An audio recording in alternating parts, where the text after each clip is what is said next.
VP news, खबर सिर्फ सच की। संविधान में ब्लॉक, तहसील, थनहा और कलेक्ट्रेट और उनके अधिकारी कर्मचारी जन समस्याओं के संकलन और समाधान के लिए बनाए और नियुक्ति किए गए हैं और यदि इनके द्वारा बेहतर जनसेवा न की जा रही हो तो उन्हें जगाने और न्याय दिलाने के लिए प्रधान से लेकर प्रधानमंत्री तक चुनने का अधिकार जनता को दिया गया है और इन सबको जनहित में कार्य करने के लिए बजट और वेतन भत्ता जनता के ही टैक्स से देय है। लेकिन जहां अधिकारी कर्मचारी महज एयर कंडीशनर कमरों से बाहर निकलकर जन समस्याओं को हल नहीं करते, वहीं जनता द्वारा चुने गए जनप्रतिनिधि भी जन समस्याओं को सिर्फ चुनाव में याद करते हैं और विपक्ष जन समस्याओं को उठाने की जगह सत्ता हथियाने के फिराक में लगा रहता है। फलस्वरूप लोकतंत्र का असली मालिक आज बेबस और लाचार है। लेकिन हम जनता को जगाने और उसका अधिकार दिलाने के लिए आजीवन संघर्ष करते रहेंगे। ये बात उन्होंने आज पौराणिक मनोरमा नदी के जलस्तर के बढ़ने और बरसात के पानी से घिरे उभाई के लोगों को संघर्ष के लिए संगठित करते हुए कहा।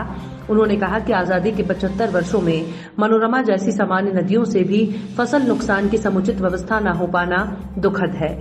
ज्ञात हो कि हर साल बाढ़ और बरसात से उभाई सहित हरैया विधानसभा के 2 दर्जन गांवों की फसलें बर्बाद हो जाती हैं और किसानों को कोई क्षतिपूर्ति नहीं दी जाती। लेकिन समाज सेवी चंद्रमणि पांडेय ने न केवल किसानों को क्षतिपूर्ति दिलाने के लिए समय समय पर मांग की है, बल्कि समस्या समाधान न होने की दिशा में आगामी 19 सितंबर से हजारों किसानों संघ हरैया तहसील परिसर में बेमियादी धरने पर बैठने का ऐलान कर चुके हैं और इसके लिए वो गांव-गांव लोगों से मिलकर अपने हक के लिए संगठित संघर्ष के लिए प्रेरित कर रहे हैं। पांडेय जन आंदोलन के जरिए जनपद के घाघरा तट पर बसे गांवों के लोगों की सुरक्षा और फसल प्रतिपूर्ति के लिए काफी कार्य करा चुके हैं। बेकार डूबी सड़कें, फसल बेकार, शासन प्रशासन शर्म करो, सांसद विधायक शर्म करो, अधिकारी जनप्रतिनिधि शर्म करो, शासन प्रशासन शर्म करो।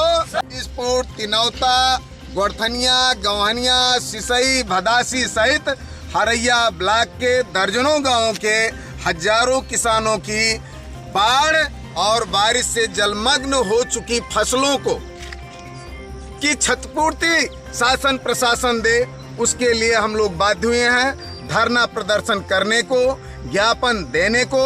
और अगर इसके बावजूद भी शासन प्रशासन नहीं जगता है तो आने वाले दिनों में हम लोग उप जिला अधिकारी कार्यालय का घेराव कर और व्यापक जन आंदोलन छेड़ने का काम करेंगे, क्योंकि ये बाई सर्कुलर है कि अगर बाढ़ और बारिश से किसान की फसल बर्बाद होती है तो उसे उसके हुई फसल क्षतिपूर्ति का मुआवजा देना चाहिए और इसके लिए बाकायदे केकेसी लेते समय किसानों के खाते से बीमा राशि भी बैंकों से काटा जाता है। लेकिन इस देश में केवल टैक्स लेना, केवल शुल्क लेना सरकारें जानती हैं, उसके सापेक्ष सुविधाएं नहीं दी जाती हैं। इतना ही नहीं, जनपद के सबसे बड़े आबादी वाले गांव इस उभाई गांव के, जहां की आबादी हजारों से ऊपर है, इस गांव की सड़कें जलमग्न हैं, लोग कमर भर पानी में आने जाने को मजबूर हैं, सड़कें टूट भी जाती हैं। कारण सड़कें बहुत निचले स्तर की बनाई जाती हैं और डामर की, जो कि बारिश में बेकार हो जाती हैं। हम शासन प्रशासन से भी चाहेंगे कि गांव के लोगों के आवागमन को सुदृढ़ बनाने के लिए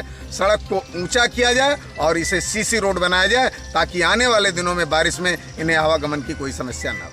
शर्म करो, सांसद विधायक शर्म करो, डूबी सड़कें फसल बेकार, डूबी सड़कें फसल बेकार।